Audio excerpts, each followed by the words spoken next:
अस्सलाम वालेकुम स्टूडेंट्स, कैसे हैं आप सब। अगर आपने अभी तक मेरे चैनल को सब्सक्राइब नहीं किया तो मेरे चैनल को सब्सक्राइब करें और बेल के नोटिफिकेशन को प्रेस कर दें ताकि जो मेरी आने वाली लेटेस्ट वीडियोस हैं वह आप तक पहुंच जाए। तो आज की जो मेरी वीडियो है इसमें मैं सप्लीमेंट्री प्रॉब्लम्स का क्वेश्चन नंबर 58 और 59 को एक्सप्लेन करूंगी। तो सबसे पहले, अच्छा ये भी क्वेश्चन इतने ज़्यादा लेंथी नहीं है, लेकिन यह है कि ये प्रूफ पेपर में आपको आ सकते हैं।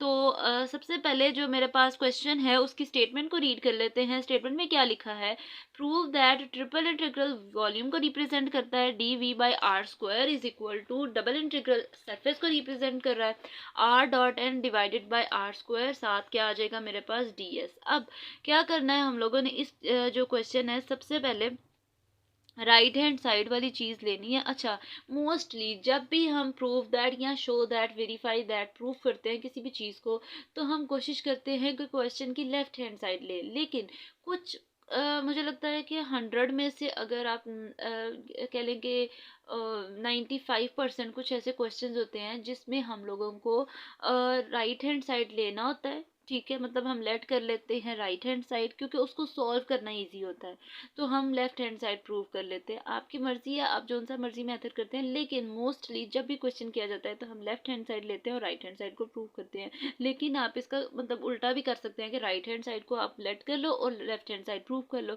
तो कुछ क्वेश्चंस जो होते हैं वो सॉल्व नहीं होते, तो इसलिए हम उसकी राइट हैंड साइड को लेट करते हैं और प्रूव क्या कर लेते हैं, लेफ्ट हैंड साइड। तो सबसे पहले जो इसकी राइट हैंड साइड है उसको मैंने लेट कर लिया कि मैं राइट हैंड साइड ले रही हूँ। फिर मैंने उसके बाद क्या किया है, मैंने R over R square dot N D S के मतलब ये आर स्क्वायर इसके साथ आर के नीचे कर दिया है और एन को सेपरेट कर दिया है। ठीक है, क्यों? क्योंकि मैं यहाँ पे इसका फॉर्मूला बना रही हूँ सरफेस का A dot N D S. ठीक है, तो A dot N D S बनाने के लिए मैंने क्या किया कि जो आर पोजीशन में आर जो मेरे पास वेक्टर था उसको मैंने डिवाइड कर दिया आर स्क्वायर के साथ। डॉट एन जो है मेरे पास वेक्टर वेक्टर है एक, तो साथ क्या आ जाएगा, डी एस आ जाएगा। अब आगे मैंने क्या लिख दिया है, यूजिंग डाइवर्जेंस थ्योरम। अब डाइवर्जेंस थ्योरम लगेगा तो डाइवर्जेंस थ्योरम के मुताबिक A dot N D S किसके इक्वल था, del dot A D we.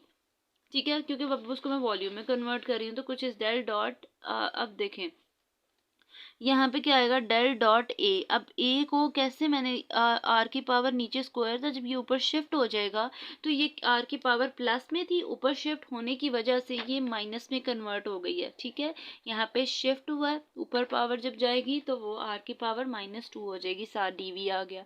अब नेक्स्ट क्या करना है, मैंने इसका डॉट प्रोडक्ट लेना है। तो डॉट प्रोडक्ट अगर देखा जाए तो किस तरह से लिया जाएगा, पहले जो है वो डेल का डॉट प्रोडक्ट लिया जाएगा। मतलब हम लोगों ने क्या करना है, इसमें यू डॉट वी लगेगा। पहले आर के आर बाहर चल जाएगा, पहले अंदर वाले के साथ प्रोडक्ट ले लेना है, फिर दूसरे वाले को एज अ मतलब यू, ये देखें क्या है डेल मतलब पहले इसको अगर मैं इसको यू लेट कर रही हूँ, इसको वी, यहाँ पे इसको वी लेट कर लें, इसको यू, तो फिर डेल डॉट यू इसका यू के साथ, फिर वी बाहर प्लस इसको हम लोग एज इट इज़ रहने देंगे और डेल डॉट आर आ जाएगा और साथ डी वी आ जाएगा।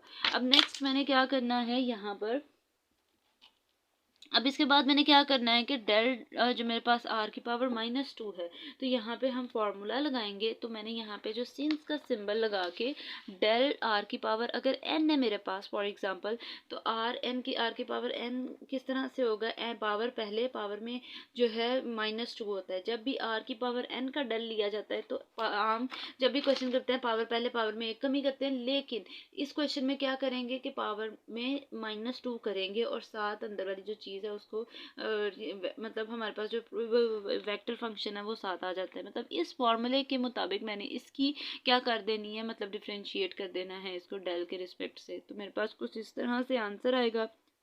अब यहाँ पे ये वाला आर तो एज इट इज़ आ जाएगा, प्लस आर की पावर -3 कैसे हुआ है ये देख लें, सॉरी आर की power -2 as it is del dot R. Again मैंने यहाँ पे एक पॉइंट लिखा है कि डेल डॉट आर और साथ क्या आएगा इज इक्वल टू 3 है, तो यहाँ पे क्या आ जाएगा, डेल डॉट आर की जगह 3। अब कैसे पता चलेगा कि मैंने ये चीज़ अपनी जो प्रीवियस वीडियो अपलोड की थी उसमें भी ये चीज़ एक्सप्लेन की थी कि डेल की वैल्यू क्या है, partial over partial x i cap plus partial over partial y j cap plus partial over partial z के कैप। तो जब उसका आर की वैल्यू क्या है, आर एक पोजिशन वैक्टर है, तो उसकी वैल्यू क्या है, x i cap plus Y j cap plus Z के कैप। तो जब उसका डिफरेंशिएट लूँगी तो पार्शियली जब x के रिस्पेक्ट से करूँगी तो भी 1 आएगा, y के रिस्पेक्ट से करूँगी तो भी 1 आएगा, और z की वैल्यू के रिस्पेक्ट से जब भी तो करूँगी तो वो भी क्या आ जाएगा, मेरे पास 1 आ जाएगा। तो 1 + 1 + 1 क्या हो जाएगा, 3 हो जाएगा, और वो मैंने यहाँ पे 3 लिख दिया, उसकी जगह ये वैल्यू पुट कर देंगे।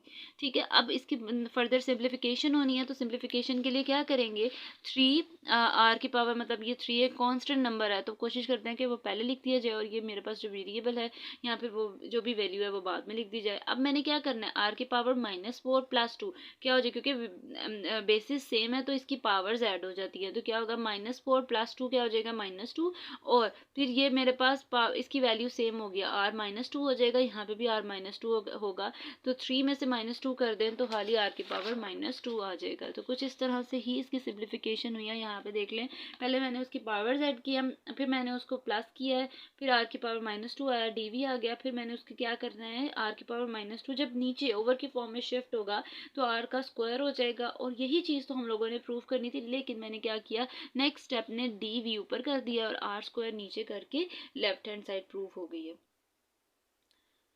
ये तो था क्वेश्चन नंबर मेरे पास 58। अगर आपने इसका स्क्रीनशॉट लेना है तो आप इसके सोल्यूशन का स्क्रीनशॉट भी ले सकते हैं।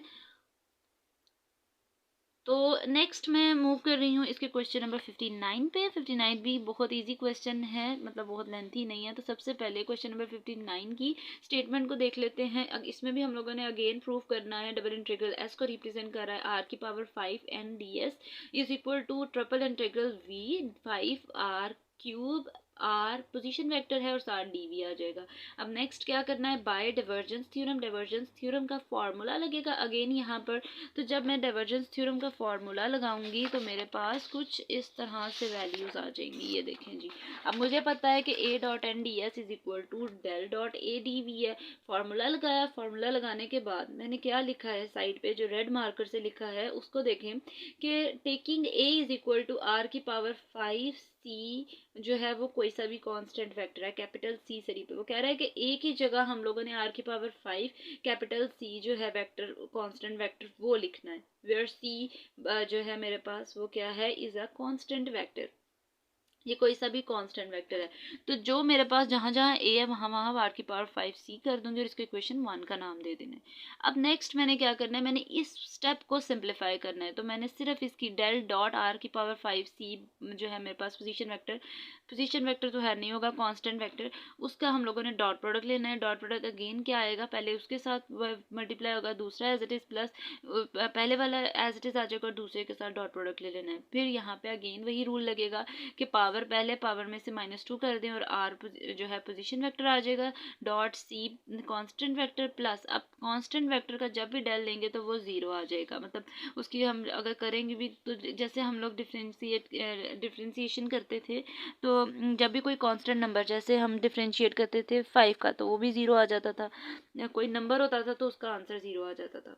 तो अब क्या करना है नेक्स्ट हम लोगों ने, अब इसकी जगह फिर मैंने क्या करना है, क्या आ जाएगा, आर 0 को मल्टीप्लाई करें r की पावर 5 के साथ तो वो 0 आ जाएगा। मेरे पास सिर्फ यही नंबर रह गया 5 r की पावर 5 -2 का क्या मतलब है कि5 r की पावर क्यूब हो जाएगा r डॉट c। फिर मैंने क्या करना है, ये वाली नंबर एज इट इज ये वाली इंटरचेंज कर देना है, ये पहले इसको पहले लिख देना है, इसको बाद में, फिर c पहले आ जाएगा और 5r क्यूब r जो है पोजीशन वेक्टर आ जाएगा मेरे पास।